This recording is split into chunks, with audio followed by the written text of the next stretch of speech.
and they've been doing pretty good investigative work themselves, people like James Rosen and Adam Housley, and they said that these identities were unmasked because of these national security concerns, but Fox is now reporting today that it looks a lot more like that Rice and the rest of the team of Obama and associates were on what I have always suspected, which is a fishing expedition to find embarrassing personal details that could be used in political attacks.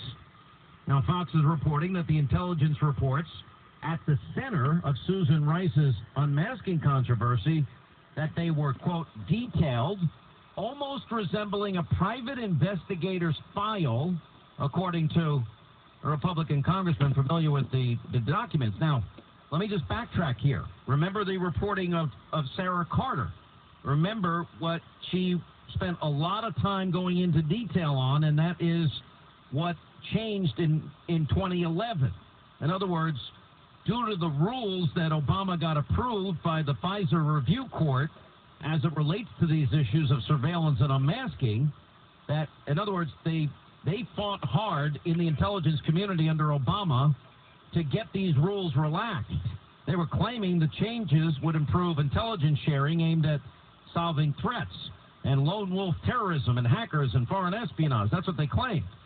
And as a result of these rule changes by the FISA review court in 2011 and adapted again in 2015, just before he left office in January, remember the 2 weeks prior to him leaving office, the amendment to Executive Order 12333, and now you can share that information with 16 new agencies, which of course he never wanted to live under those rules himself.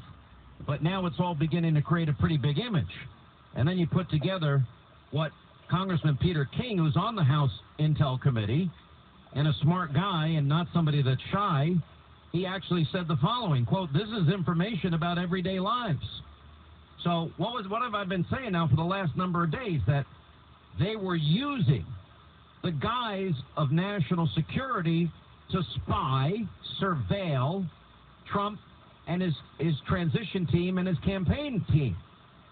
So this is everything that I was discussing now for weeks is now being confirmed by Congressman Peter King. That, in fact, the intelligence community has been apoliticized and weaponized. Peter King goes on to say this information is about people's everyday lives. So in other words, it's not about Russia. It's not about China. It's not about Iran. This is about a police state, is what he's describing here. He goes on to say, it's sort of like in a divorce case where lawyers are hired and investigators are hired just to find out what the other person is doing morning until night, and then you try and piece it together later on. Okay, that doesn't have anything to do with national security. And under the guise of national security, what they're saying was false. Anyway, then he goes on before and Devin Nunes, by the way, only recused himself. This is being made into a bigger deal than it really is, and I think he did it for good purposes. I'm getting an update here. Yeah, there is a chance on this health care bill. There is a chance. And if they do come to an agreement, they will come back next week to do it. That I can confirm. That would definitely happen. Anyway, but back to, so Devin Nunes just recused himself only from the Russia part. He remains the chairman of the House Intelligence Committee. He has been unfairly maligned. Now, if he has to go, then I make the case that Adam Schiff, who already has prejudiced himself and sided with Susan Rice, is incapable of being objective. Now, I'm saying that Adam Schiff, the Democratic leader on the Intel Committee, he needs to recuse himself, too. Anyway, before he stepped down from that one issue today and recused himself on that one issue, Devin Nunes had consistently stated that the files caused him deep concern because the unmasking went beyond the former National Security Advisor Michael Flynn, and the information was not related to Moscow. You understand where we're going here? We're now heading into the police state territory. We're now heading into weaponizing intelligence to use against political opponents. We are now stepping into an arena where, let's use all these great intelligence tools we have. Let's spy on people that we don't like, and then we can blackmail them, we can intimidate them, we can silence them, and we can do whatever the hell we want to shut them down. You got it? You see how really, now you get the picture. And if Peter King is saying this is about their everyday lives and having nothing to do with it, with national security, which Susan Rice is claiming, and they're looking into, you know, it's the same as hiring a lawyer or investigator, finding out where people are, when and where all day. This has nothing to do with national security and everything to do with smear, slander, intimidation, possible blackmail opportunities, and everything else associated with these types of rogue actions.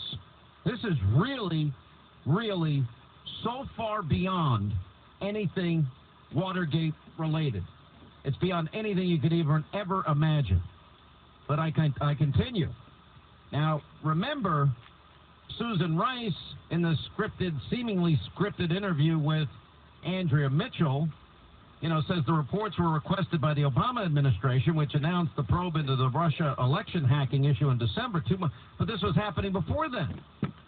This was happening in October, before the election. The Office of the Director of National Intelligence, Homeland Security Department, put out a joint statement about Moscow interference.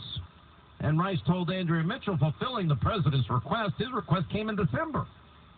So none of that makes any sense either. And then it goes well beyond this. Now, our friend DeRoy Murdoch detailed the real Russiagate scandal, and he's picked up on what we've talked about, which is the Uranium One deal.